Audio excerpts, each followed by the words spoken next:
Every generation has a stereotype. Now, as Gen Z takes the stage, it's important for them and for the rest of us not to prejudge everyone with the same brush of stereotypes and generalizations. Now, instead of me just talking about Gen Z, in this video, I have a great conversation with my Gen Z daughter. And we're going to talk about this topic of stereotypes and generalizations and get her perspective and address the topic of, is Gen Z lazy and do they have purpose? Stick around, you'll want to watch this.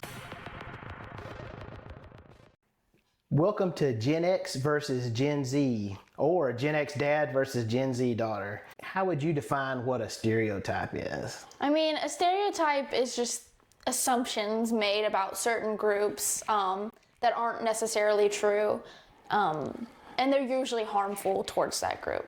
Well, yeah, you're right, because a stereotype is a generalization about a group of people, and you're applying it to everyone, and we know not everyone's the same. Yeah. Even Gen Zs, there's a huge difference between the 27-year-old Gen Zs and the 12-year-old Gen Zs. Oh yeah, I would right? definitely agree with that, because like I know even like my age range of like Gen Z, which is more in the middle, like we like look at the young Gen Z and we're like, ugh, like what are they doing? So yeah, y'all even question your own generation, right? Yeah, some of those younger ones are, whew, they're crazy. And here's the other thing. So most Gen Z kids have Gen X parents.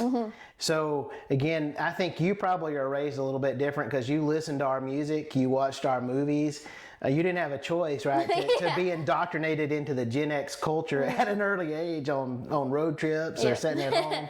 So you know a lot more about our generation probably than a lot of people as well. Yeah, and I think it just depends, because I think like you were saying, most Gen Z, at least in my age range, have like Gen X parents. And so I think there's not as much polarization per se between our two generations versus like Gen Z and boomers, or like millennials and boomers, or like Gen X and millennials, just because we've kind of coexisted. But also I think part of that is like, since in my case especially, like I've always been where Gen X is in like a place of authority over me, that also changes my view. Yeah, and one thing that's really standing out now, and I'm going to have another conversation maybe with you or you and some of your friends about careers. So Gen Z is the newest generation to enter the workforce, and everybody's kind of looking at them like they're different. And really, we said that about the millennials. When the millennials entered the workforce when I was young, we actually had to take a class at work about understanding the different generations. And it was really because nobody understood the millennials as they first entered the workforce. And now here comes Gen Z entering the workforce in a pretty big numbers. And it's different. It's a different work style, different philosophy, culture, and what they want and what they don't want. So it's about understanding the generations. And again, what you said, stereotypes can be bad because they can cause you to be prejudiced. You're forming a judgment about somebody just because of what you've heard. Yeah. Right? And then also you can discriminate against a generation because, oh, well, boomers must be this way and Gen X must be this way. Or now as Gen Z comes into the workforce, we can say all Gen Z is this. And now we've completely taken away an opportunity or a chance just because of a stereotype from a generation. Stereotypes can definitely be dangerous. And I've got a very important question to ask you at the end about your generation. So stick around and keep watching. So we'll get to the big question that everybody's waiting to hear the answer for at the very end. But again, stereotypes can definitely be a bad thing, and that's one thing that we're doing there, is to try to break down the stereotypes and challenge the stereotypes as your generation does become more prolific in the workforce. Yeah, for sure. I think the only way to really like have those conversations is, by doing it and opening that doorway between and finding, learning from each other. So is it true that your generation's attention span is about 7 seconds? I honestly agree with that, because I can definitely see there was a while where I had deleted, and I'm not blaming social media entirely for this. I think it's just kind of a cultural thing as well. But like there was a period I didn't have TikTok, and I definitely think like my attention span improved, and then obviously I downloaded it again, and now I can focus on things, but also we are probably intaking so much more information than any other generation has on a daily basis. Like if you think about how much we see and intake on a like even within an hour versus like someone in the 1800s before phones were even invented, like it's just astronomical to think about how much we're processing and thinking about per day that's coming into us through social media. Right. Now, and I have to admit, I kind of got hooked on TikTok too. Is I kept getting videos, these little videos sent to me, and you can spend an hour on TikTok and not even know where the time went. Yeah. Just video after video after video, and they kind of are what you're wanting to watch, right? They kind of build on each other. Oh yeah, the algorithm, whoever designed that, they did an amazing job because it pinpoints what you want to see pretty quickly, and it does a pretty consistent job with targeting what you want to see in the content that it knows you're going to like. Yeah. Now, the other thing is, my generation, we had to sit through commercials. So when we were watching a program, you would have a minute and 30 seconds at least of commercials.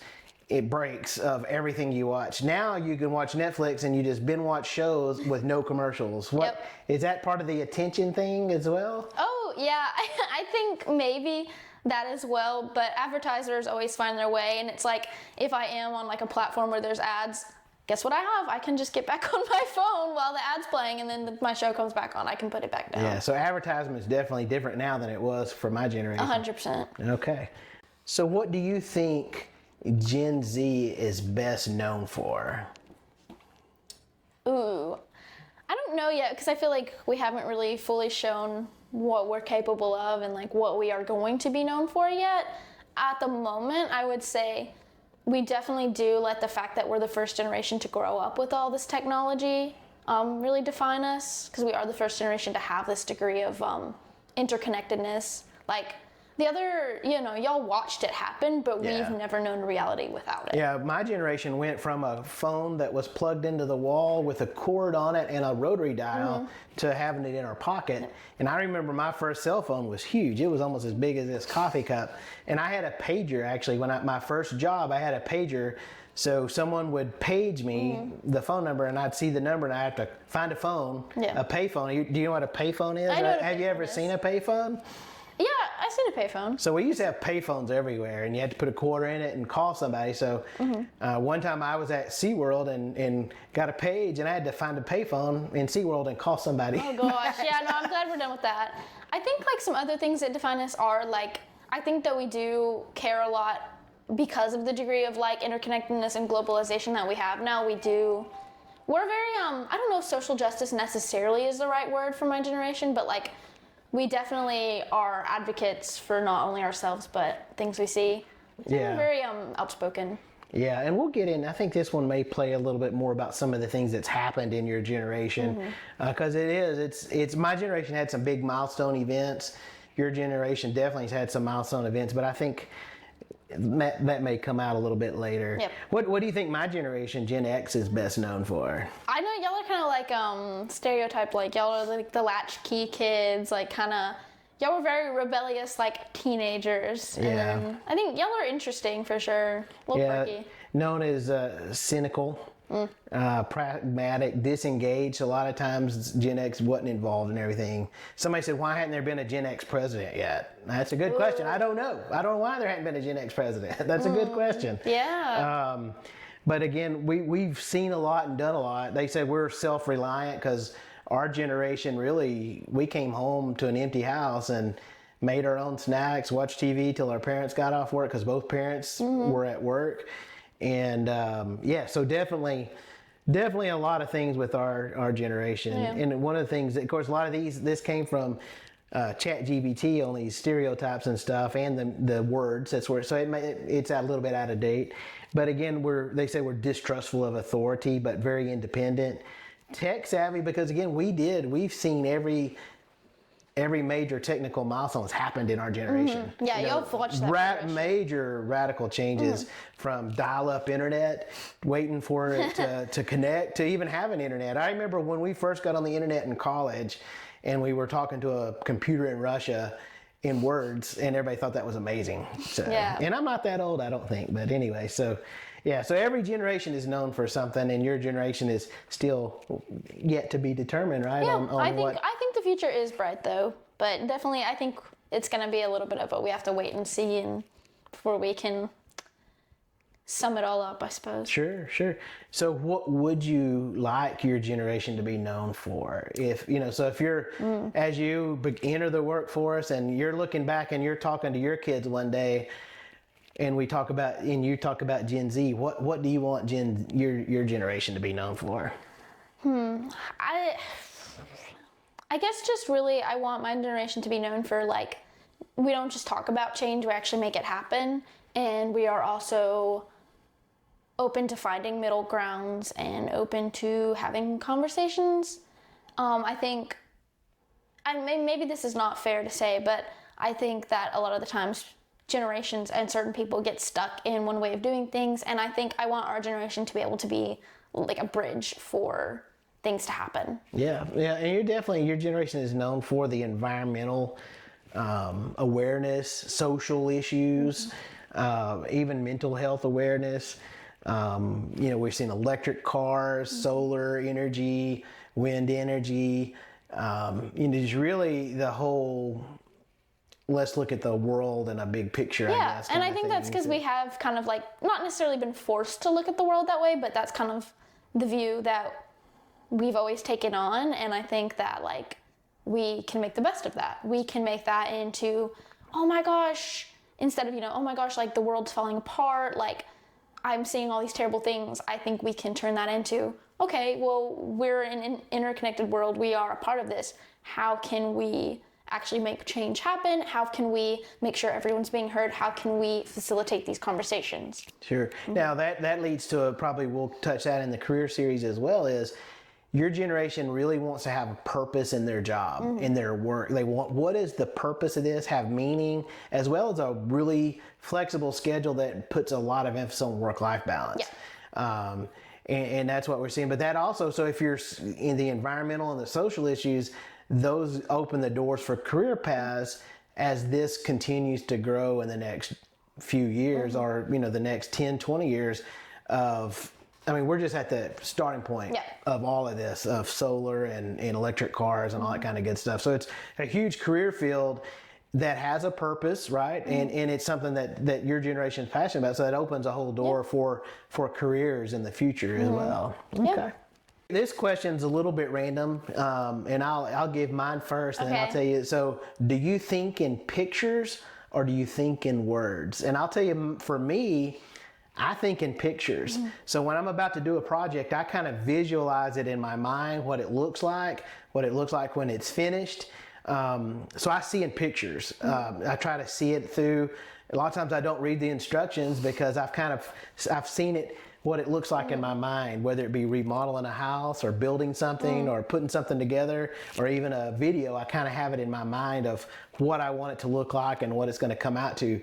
So what do you, now this may not be true for everybody in your generation, but do you think in pictures or words? I would say firstly both, because I can like visualize and I can like think. Most of the time though it is words, because I always kind of have like an inner monologue of like, okay, I'm going to do this and then I want to do this and then I want to do this and this and this and this, and then like pictures accompany that. Okay, so is it like a list you see in your head, like a checklist? It's just like me talking to myself. Like it's like literally just me like having a dialogue with myself. Like when I wake up, I'm like, okay, what do I want to do today? Oh, I think I want to do this. And then I want to go here and I want to get a coffee. Okay. And then the pictures come in. Yeah, they'll kind of just like associate with that. So like, it's like when you read a book, how like you kind of have like a picture that goes along with it. It's like that.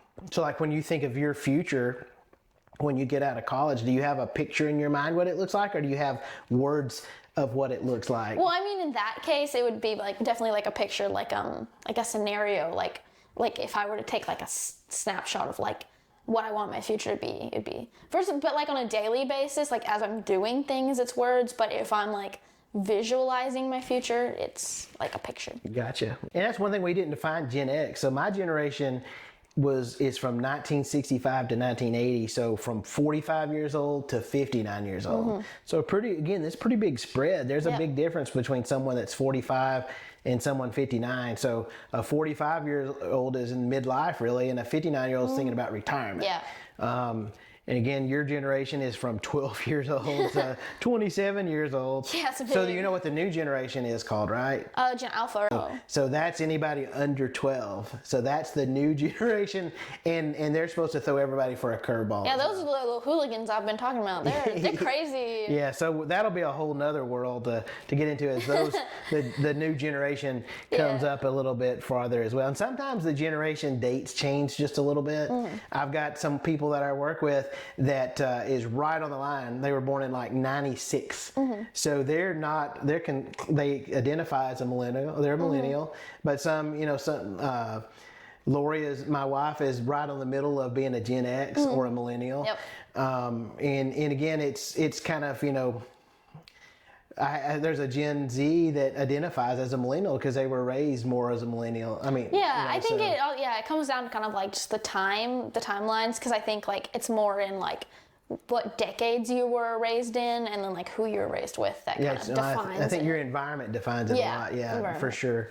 And again, that's one of the things too, is we want to avoid the generalization, because again, no two people are the same. Exactly. And we just cannot generalize people by race, by age, where they live, whatever part of the country they're at. You can't generalize people because everybody's different. Yeah. And everybody has a story, and that's kind of what the point of this is. Everybody does have a story, and really taking the time to understand their story.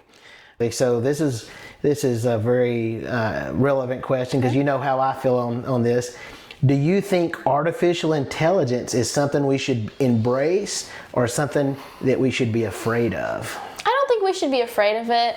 I think we should be cautious with how it's used, and I think it is something that needs to be handled very, very carefully. But I don't really think we have a choice but to embrace it. It's making its way into our daily lives, and that's just something that we have to accept. And I think that there needs to be very careful considerations about like the ethical use of AI, just how we're using it and how much we want to rely on AI. But I think it can be a very good tool. It just is something that has to be carefully dealt with. Sure, and even Elon Musk has said it's something that could be dangerous if used wrong. I'm a big embracer of AI. I use it all the time to get ideas, and it's scary how good it is. Yep.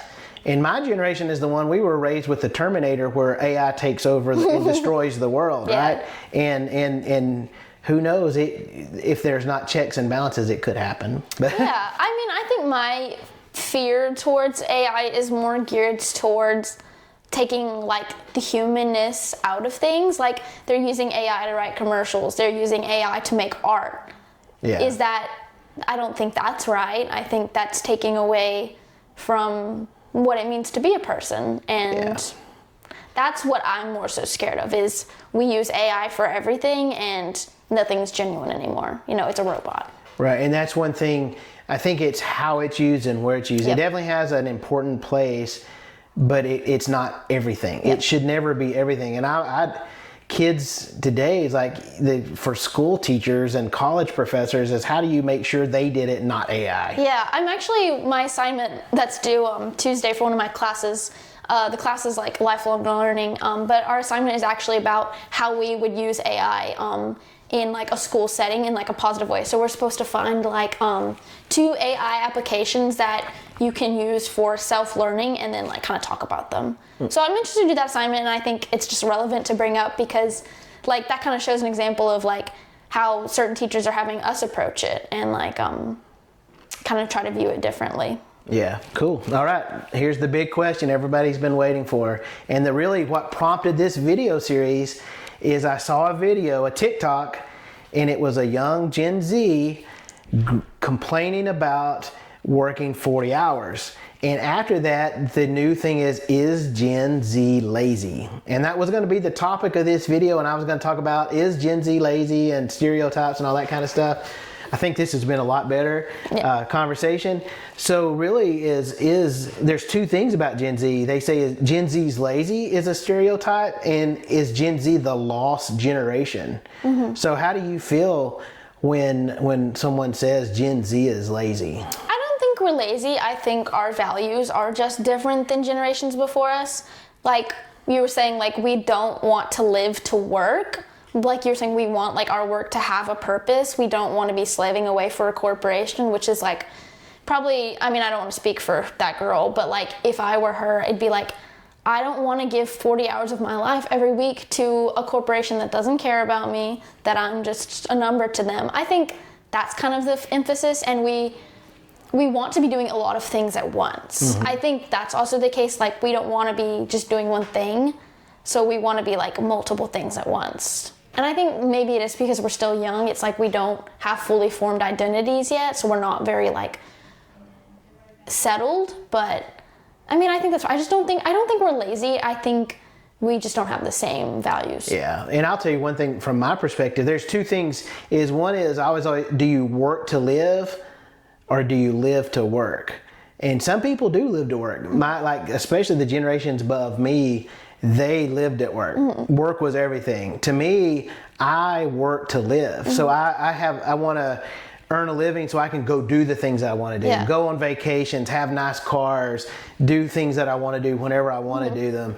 That's why I work. And again, I think your generation will realize that. You've got to have some income to be able to do the things you want to do, right? But I think the biggest difference is your generation is on TikTok, and my generation is pretty private. I'm pretty private. I don't let we don't express ourselves, but Gen Z will go record a TikTok of them screaming and crying when they had a bad day at work. And that's the difference, right? Is your generation really has no qualms about expressing themselves to the millions on the world and letting them, hey, I had a terrible day and my job sucks. And they videotape it and send it across the world.